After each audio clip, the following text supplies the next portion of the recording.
This is the place to be part of the Live Local marketing community. You know that as a business owner, you take on many roles and balance an active schedule. This podcast focuses on honing in on your marketing skills and helping you have more fun and less stress in your business as we interview your peers and see how they are succeeding in marketing. Now, on to the show. Welcome. Thanks for joining us for the Live Local Business Owner Marketing Edition. And today we are with Miss Emily, and I'm super excited because she has something I thought was so awesome. And she and I have been in talks and we've been going back and forth on things, but you have a really cool product. Talk to the people about your business and how you want the audience to see you throughout this episode. Thanks. Yeah, Billy. So my business is we create high converting testimonial videos. So it's all done for you from start to finish. We handle everything from getting the client on board, your client, to saying yes, to production, scheduling, all the way through editing and delivery. And we also don't just make these videos as decorations. They are used as conversion tools to help get you more clients and build trust before those people get on the sales call with you. These are so awesome because I never have time for testimonials. You and I talk about this ad nauseum. Yeah. So I'm excited to hear what you have to say throughout this episode. Are you ready for the questions? Yeah. Okay. Talk to us about your first customer. Yeah. So my first paying customer was actually a guy in Minneapolis. And this is really interesting. I slid into his DMs on LinkedIn. And That was it. Yeah, which is Nice. crazy. And I had followed his business for a while, and then I slid in there and I started talking, and it ended up working out. So you started following his business. So like he knew of you, like did you make Yeah. comments and do stuff and interact? Okay. So it Yeah. wasn't Yeah. like cold. It was like, No. So okay. so it wasn't cold. I mean, originally it was cold when I was trying to reach other people in the industry and business owners who I thought could use it, but I took time to kind of nurture that first. Mm. And so what was the message? Because we get millions and billions of LinkedIn messages. What Yeah. made yours kind of stand out? Yeah, well, basically, I told him, I can see you have really great results already. I've been following you. I love what you guys are doing. And just, here's my website. Here's what I do. Very casual. I think that these could really take you to the next level. But, it was very non-salesy, no pressure, just more of an informational message, but also really reiterating that I think that, what their company did was awesome and that I've been following them and invested in them. Oh, that's pretty neat. So do you still do that strategy? Is that still something you spend time doing? No. No. All right. Yeah, that was in the early stages because, Early. Okay. I was new and LinkedIn for sure was a good outlet in the beginning for me. But that's before I found the power of warm marketing, which is what you talk about a lot. Yeah, that's And networking groups. That was huge. Networking groups, getting in there, meeting people, showing up and showing your face and just getting to know people in your community and online and things like that, so that you build these relationships that eventually kind of spider web out. Yeah. So you're making more connections versus like a one-off LinkedIn happened Yes. one time ever. Yeah, I hear what you're saying. Yeah. Okay, that's good. All right. So when you set up for the year and when you start setting up your goals, how do you organize them? What kind of goals are you setting up? How does it look for Yeah. you? Yeah. So I have a few goals. So I do them quarterly, and Okay. then I'll do them, for the month and then for the week. The other thing is I have monetary goals that I'll set, and I'll have a number of meeting goals. One of the mistakes I made early on was that I was just kind of meeting with everybody because I had FOMO, Yeah. fear of missing out, that I could Yeah. like miss a meeting and then I wouldn't be talking to a potential client or a potential power partner or something like that. But once you learn to really qualify your leads and also qualify who would be a good strategic partner for me, I was able to better prioritize my time. So I try to prioritize and have goals of how many meetings each week and each month I want to have of qualified leads and qualified potential strategic partners. So other people I can help out as well. Because, you and I have talked about, it's not just all about you. It's being able to help others. It does. I 1,000% believe it comes back to you in the end. And then I also have a family and kids and stuff like that. So having goals of being able to separate yourself. That's one of the reasons why I started my own business. And it's a ton of work, but being able to turn that off and just prioritizing family and things like that. So Now, I'm kind of curious. How did you decide on the qualifiers for meeting the people? Like, that is really interesting to me because Yeah. that's not easy to do. That was yeah, so that was there's one exception to that actually, and that is if somebody else intentionally Mm, introduces me, I'll that makes always sense. take that meeting because Got that it. to me is, it's they have them in mind for me for some reason, but to qualify, I really had to nail down who my ICP was, what industries they were in, what benchmark of profit they were in. And the same thing for strategic partners is strategic partners for me are a lot of marketing companies or fractionals or things like that. And although I've done, testimonials for products and things like that, that's not the area we're going Yeah. into. So, you have to figure So out it what's sounded going to like get you're the using a job lot done. of your past sales and that kind of thing, and who you seem to be driving with in these meetings to kind of determine who you meet with in the future. Yeah. And as you Yeah. meet with more people, you start to on the meeting see like, okay, Yeah. we could really help each other, or this is not necessarily a good fit. Okay, that's good. So you talked earlier about the idea of your referrals and you're going to meetings, and that's how you started growing your business. Yeah. What kind of strategies, what kind of techniques, what kind of hacks, if you will, have you found very useful? A quick break before we get to that next answer, because I know that answer is going to be brilliant, which is why I chose this moment to interrupt. If you love what you're seeing and you want to run your business off of warm marketing and referrals, visit our website, livelocalwarmmarketing.com. It's got valuable resources, office hours, memberships, the book, an array of resources to help you get rid of cold calls, cold leads, door knocking, and run a business you can be proud of through referrals and warm marketing. Now, back to the show. In terms of referrals. Yep. Yeah. So number one, like I said before, is the warm marketing. It's nurturing, Yep. it's building relationships, it's having a system so where you can go back and make sure you're staying in contact with the people that you do not only find value in, but that maybe you're not necessarily 1,000% strategic partners, but you've got along with them really well, and you just Yes, that's like, good. you know, that relationship is valuable to you in a different way. The other thing is that I found is that being an entrepreneur was surprisingly lonely. And so That's being good. able to, True. It's very true. yeah, So, it's yeah. isolating. You're on your own island. You're just siloed. So being able to, there's one woman who I meet with regularly once a month, and she Mhm. runs a branding and marketing company. And we honestly meet and don't talk about anything about marketing. We just talk about being two women in business, just, trying to make it. And it's Yeah, really that's helpful good. because you can bounce ideas off each other and just kind of vent. And as much as your friends or family try to understand, they're not going to understand the way another entrepreneur can. And so I find value also in those relationships. Referrals also, I think, come from showing up and showing your face, Mm, and whether that's on virtual meetings or in-person meetings, the more people get to know you and know your face and know your brand, the more that maybe they're going to recommend you or, understand what you're about and be able to put your business out there. how many meetings or how many groups are you in? Are you, like, just trying a few out here and there, fluctuating, or there's these 3 core ones? Like, what does it look like for you? Yeah, so I actually it's so funny because again in the beginning I had the FOMO issue of like Yeah, yeah, I'm yeah. not going to this and I'm going to miss out, but and Yeah. I was paying a lot of money up front to be in one that I thought was supposed to be very valuable, and after a while I realized it really was Mm, not meeting me where I needed to be met. And then I hired a business coach um because I was just at a point where I thought, I don't know what I don't know, and I need a little bit of mm, guidance. And good.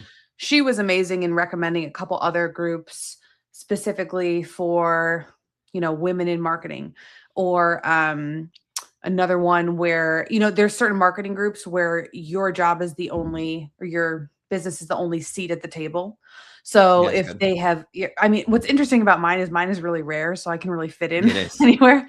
But if you were doing SEO or something, maybe they've got one seat for SEO, which the benefit in that kind of a group is that then all those people will recommend and know this Yeah. SEO person to their peers. So right now I'm in a couple.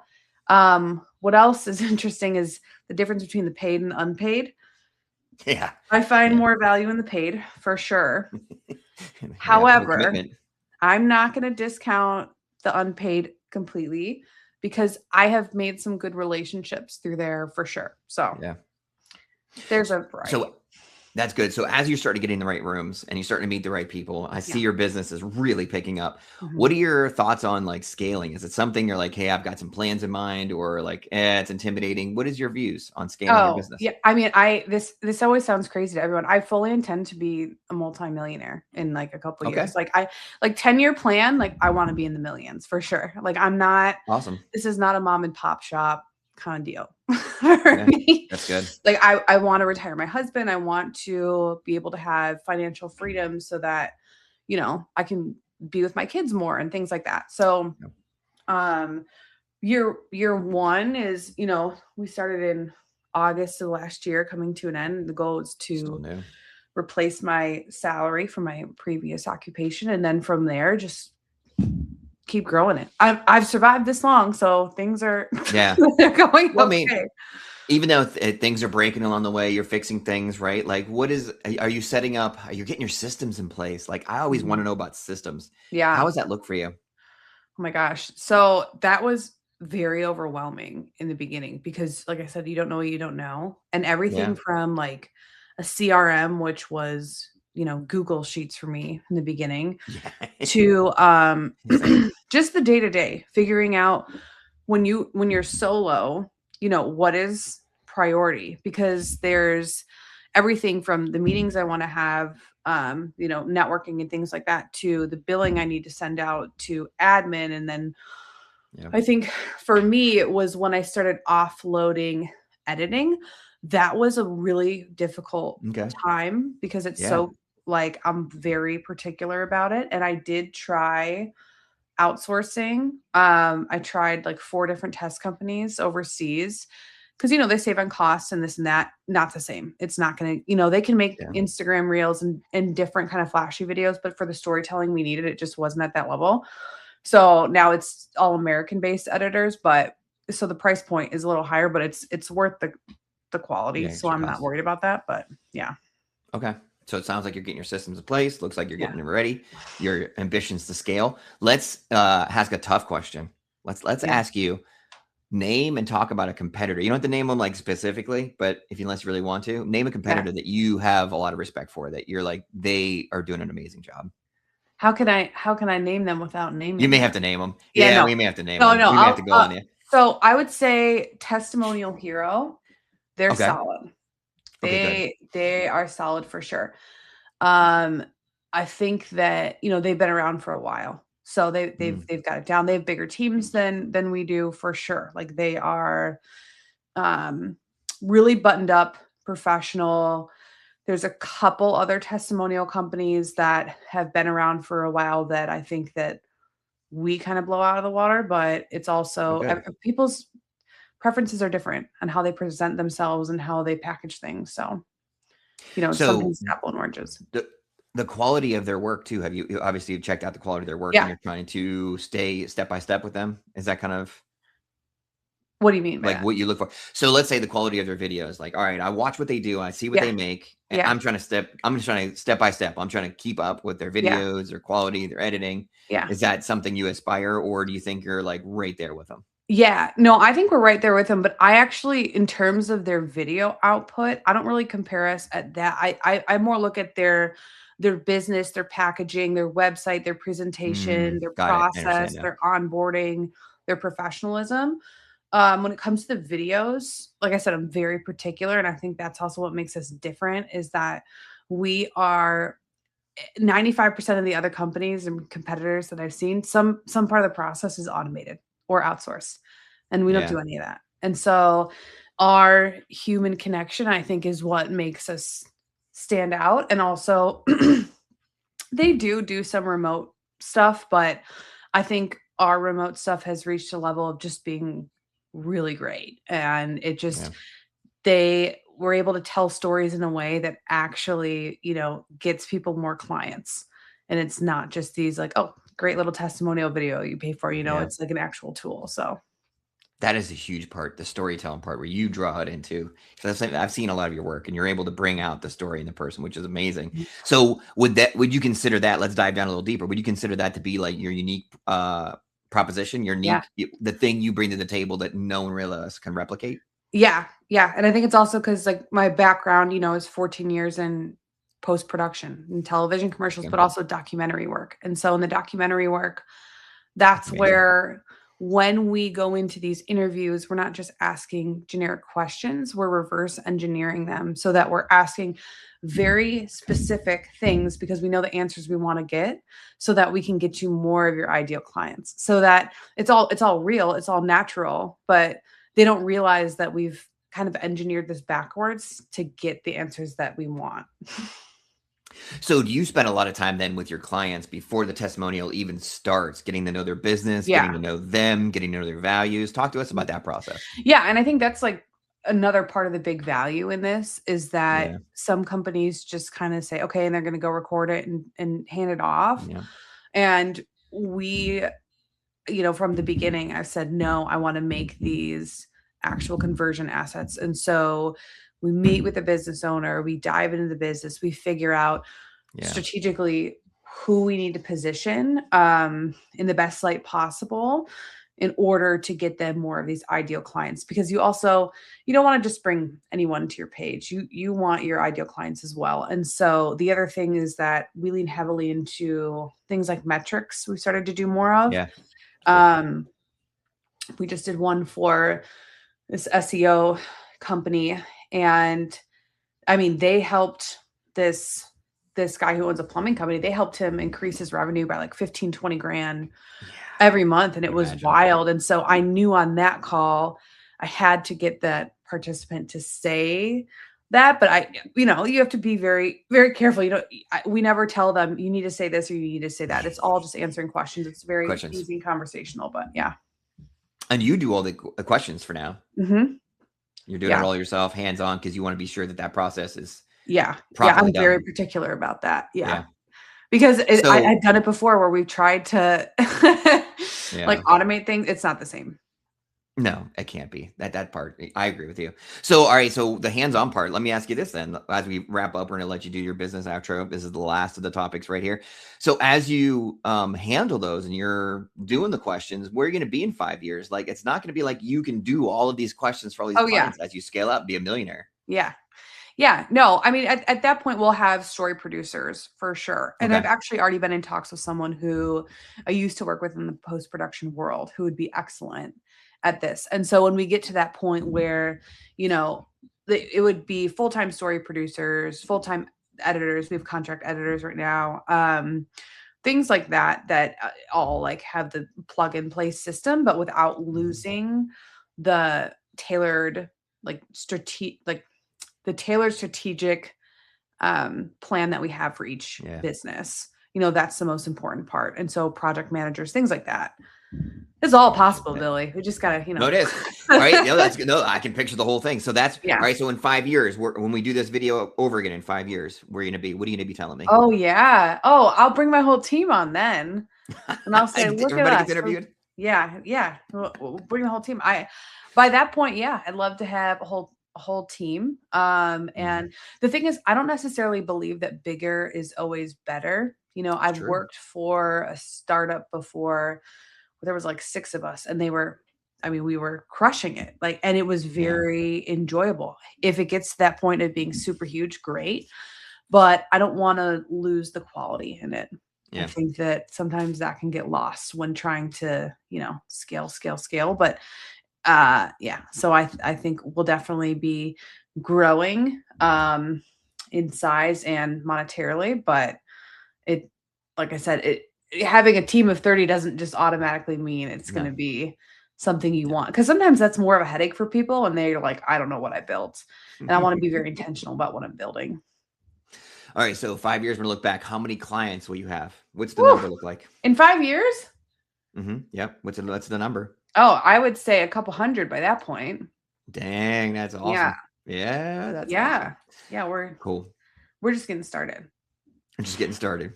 Yeah. Ma'am, this is awesome. I love what you're doing. I think what you do is incredible. You've done a video for my client as well, and it turned out amazing. And I was just flabbergasted about the story that came out, and it actually made me look good, like I knew what I was doing. So that's even better too. So I understand how you're so hands-on. The questions you asked, the experience was smooth. The person you interviewed had nothing but amazing things to say. So folks, if you have not checked out Emily's site, she's going to give you where to find her and her services, and you have to at least have a chat with her, because this is an amazing service. You want to get her now before she becomes a millionaire, and there's 100 clients just like you. So get on the bus early.